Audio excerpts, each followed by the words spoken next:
I couldn't at all comprehend how someone could ghost another person after you have been seeing them for months. I was sad, I was confused, couldn't understand, felt like I needed closure, realized that I was going to have to give the closure to myself.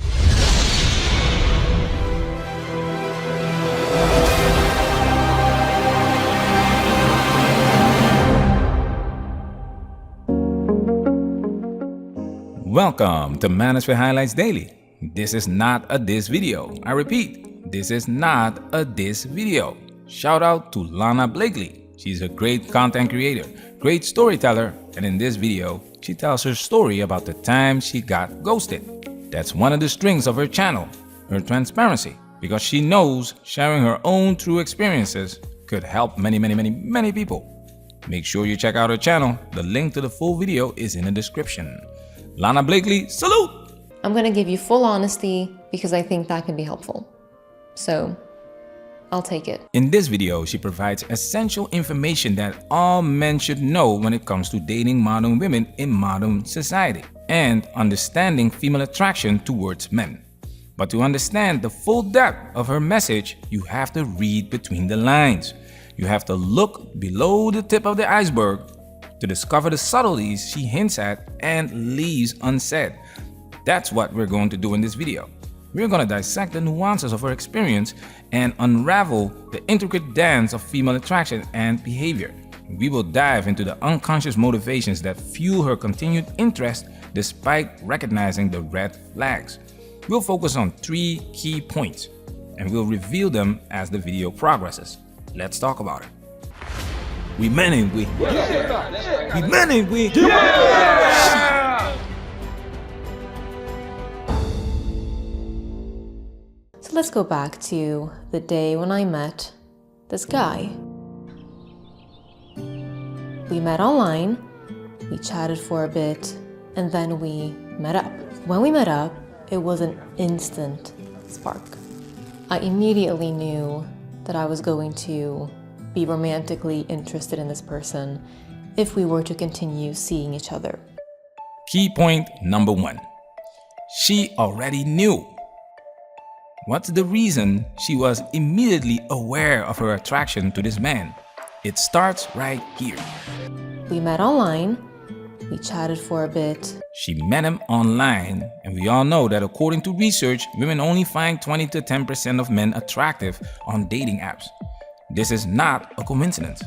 With just 100 milliseconds of exposure, people already make up their mind about trustworthiness and competence and dominance. But that making up their mind takes, several hundreds of milliseconds. But you only need a very quick glance. There's certain facial features, even in a static photograph, that convey levels of intelligence, and that can lead to judgments and biased decisions.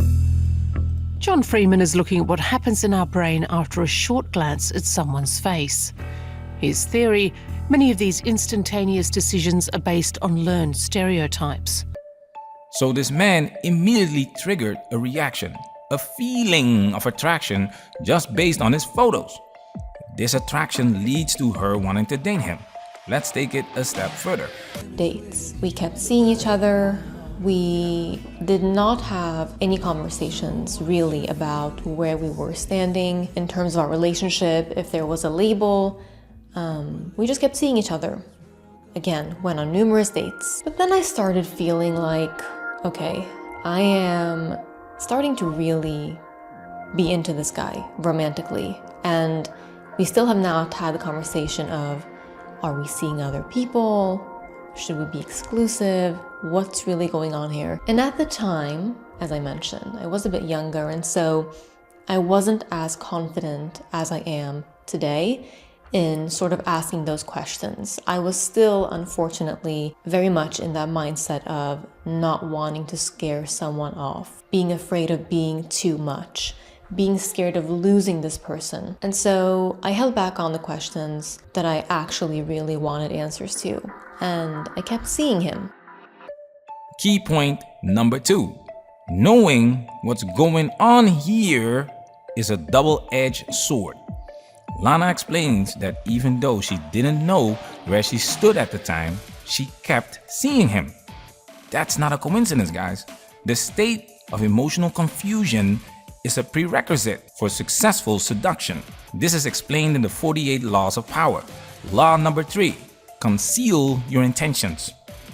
This book goes all the way back to the 1600s, where French author Ninon de L'Enclos knew everything about the art of love and why a direct approach kills attraction. Janice, read from the book. Everything in seduction, however, depends on suggestion.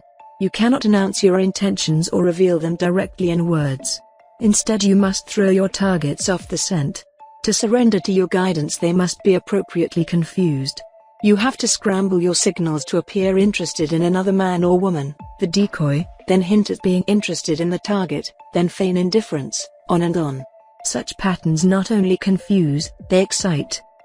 That's why women's favorite movies and television series not only star men who are physically attractive, but also mysterious, unpredictable, aloof, and of course, with status and power.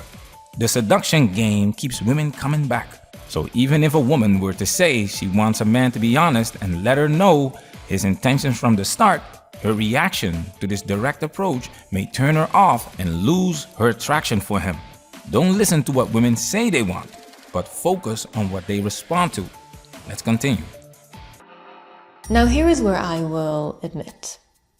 Even when you are young and quite naive, at least compared to how you typically develop when you get older, I still knew that this wasn't actually going to turn into a serious, long-term, committed relationship.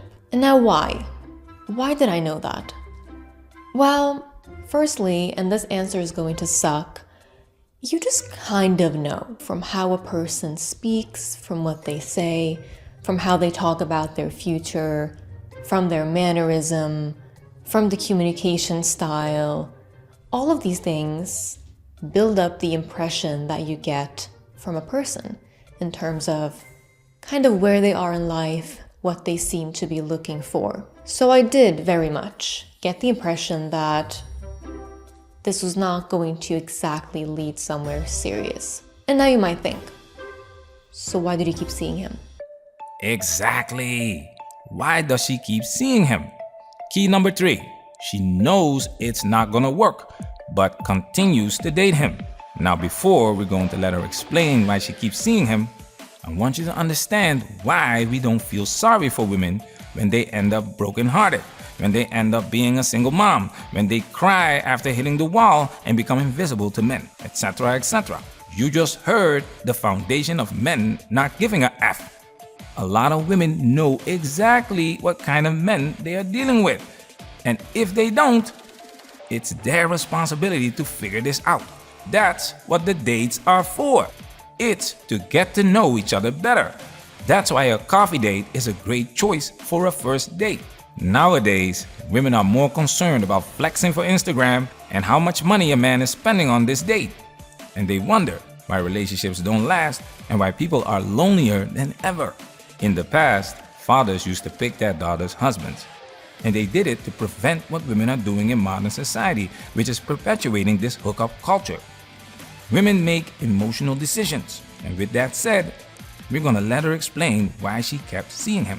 I'll answer that question. First, I want to clarify that ever since I started dating very young, I always sought out something serious. I've always looked for long-term relationships. I've never been interested in casual dating.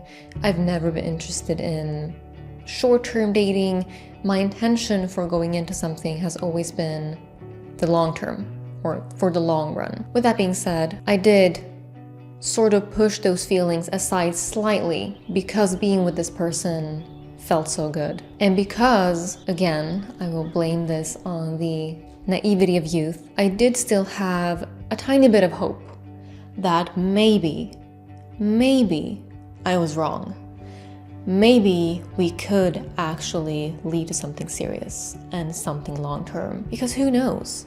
Those stories happen all the time where people say, I met someone, we went out, it wasn't that serious, I didn't think it was going to lead to anything, but then here we are, married 5 kids later. And so, why couldn't that happen to us? I mean, my gut knew it wasn't happening, but I could be wrong, is how I reasoned at the time. And this is how many women reason. It's called Disney Princess Syndrome. They are consciously and unconsciously searching for their dream prince. It's ingrained in their system from an early age. Cinderella is the exception to the rule. Belle is the exception to the rule. They are all special. So why can't she be the exception to the rule? Why can't she be special? Why can't she live happily ever after with her dream prince that makes her feel so good? I did sort of push those feelings aside slightly because being with this person felt so good. That's the fairy tale, right? Every woman is a princess. But this is reality. In reality, Chad has options. And there is a high chance Chad will exercise his options.